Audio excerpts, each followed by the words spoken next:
So it's kind of interesting, and maybe there's a reason why I'm kind of somewhat in the middle of the table there, because even though I guess I speak on behalf of the private sector, we're not necessarily the private sector that are subject to the AML directive as such. We're not a financial services industry. The part of the business of Thomson Reuters I'm responsible for provides services to the financial service industry, and increasingly also to clients outside the financial service industry, to meet their obligations under regulations like AML. Because I think one of the points actually to raise here as well is that we're talking very much around AML here and the EU AML directive. If you are a global financial institution, that's just one of the things you're dealing with. And the complexity of dealing with multiple regulations and how it affects you is one of the challenges. So I'm going to take this from the bottom up. I want to start a little bit about saying a few things of the role of commercial service providers like ourselves in the industry, and then work my way back up.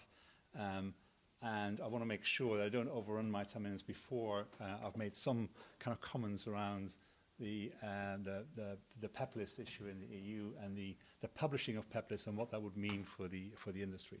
So very quickly, actually the business was started by 5 Swiss financial institutions who said in the late 90s, we have obligations under AML, we can do this all ourselves, or we could just create a company that does this once and then sells that service back to the industry, a much more efficient way of dealing with the obligations that we have and the costs that we have as a financial institution to be compliant. And that notion has always continued in actually what we do. All we do as a service provider is actually collecting the data and the information that's required for the financial institutions to meet their obligations under things like AML. That was the start in the 90s. 9/11 shifted the focus to terrorist finance. Then we got into sanctions. Actually, at the moment, our focus is a lot more around bribery and corruption, more so than AML. So there are constant waves that financial institutions are hit with that they have to meet under these different regulations. If there was time, I would love to spend more time around the criminalization of tax avoidance and things like FATCA, etc. We won't have that time. But that's the next big issue for the industry. So basically what we do is actually do exactly what a financial institution would need to do, is collect the public available information that's required to do the risk-based approach and to make sure that under the AML directive, you know who you're dealing with, to know your customer process. I guess it doesn't take much to kind of understand of what the economic value is that's being created for the industry. If every financial institution does this one-on-one with each client, there's a huge repetition where every client undergoes this process multiple times, whereas if you do it once in aggregating this data and give that back to the industry, there's a lot of costs taken out of the industry. And what we would need to remind ourselves, the costs here are very, very significant. There are different views on how much money is being spent on being compliant for financial industries.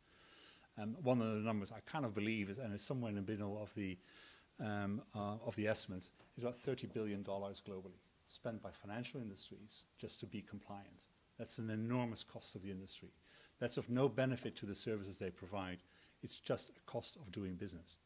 And I guess companies like ourselves try to take some of that cost out of the industry and help the industry with it. Similarly, we're working a lot with the regulators as well in terms of being very transparent around how we go about our business.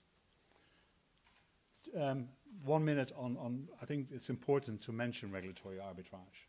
I know it's kind of outside the scope of purely anti-money laundering, but again, I want to stress the issue of multiple regulations from multiple jurisdictions hitting global industries. And the risk is if that's not coordinated, and if there's no good collaboration between not public sector and private sector, but between the different public sectors, there is a real risk of regulatory arbitrage by pushing companies into certain jurisdictions of the lowest resistance or the lowest cost. It was mentioned before about some of the tax incentives given to companies.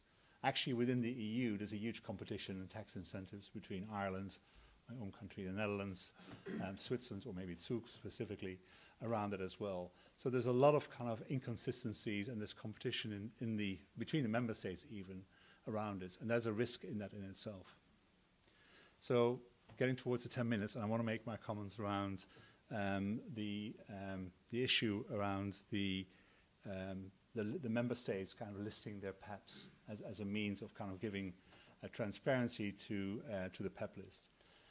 It's an interesting issue because it means that we're moving away from the financial institutions just having to check themselves if somebody is a PEP or not, to an actual register being published. That sounds great. It sounds like there's great efficiency in that. It actually becomes similar to sanctions list. And I don't mean that if you're a politically exposed person on a registry, you're similar to a sanctions entry on the sanctions list. But the concept is the same. A published list, and then it becomes a financial institution's obligation to check against that list. The biggest issue in the industry is doing that is a very costly bit. Every member state will publish it in a different way, in a different format. This is not a manual industry. This has to be automated. So one of the key tasks that we perform as a business is the normalization of the data and providing it to the industry in a way that they can actually use that data in a cost-efficient way to check if somebody is on a PEP list or not. The way the compromise text is currently, that is about the access to this list. And my understanding is that under the compromise N and the Article 19A is that the list will only be accessible to competent authorities and by obliged entities, which would exclude, the way I read it at the moment, commercial entities like ourselves. That means now that burden of doing that comes back to the financial industry. And the cost of that would be a tremendous cost to the industry, which I think is not an intended consequence of what is trying to be achieved under AML4. So that's a specific point I wanted to make. I think I've reached my 10 minutes, so I'll leave it to that, but happy to take the questions later on.